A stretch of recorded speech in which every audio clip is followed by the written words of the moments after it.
இறந்துட்டேன்னு நினைச்சிட்டல. அப்படித்தானே நியூஸ்லயும் வந்துச்சு. நான் யாரையும் குத்த சொல்ல விரும்பல.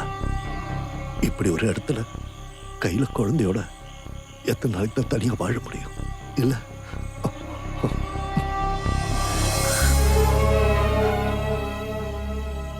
என்னோட இந்த வாழ்க்கையில நான் என் பொண்டாட்டி பிள்ளையோட ரொம்ப சந்தோஷமாவும் நிம்மதியாவும் வாழணும்னு ஆசைப்பட்டேன். ஆனா அதுக்கு எனக்கு கொடுத்து வைக்கல.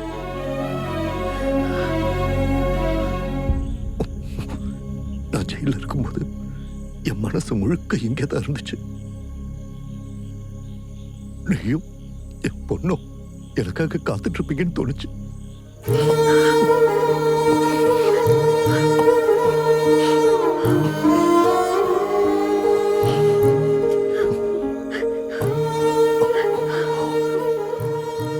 உள்ள இருக்கிறது யாருன்னு நான் கேட்க மாட்டேன்.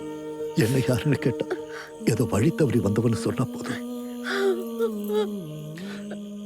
கடைசி ஒரு தடவை என் பொண்ணு முகத்தை பார்த்தா மட்டும் போதும்.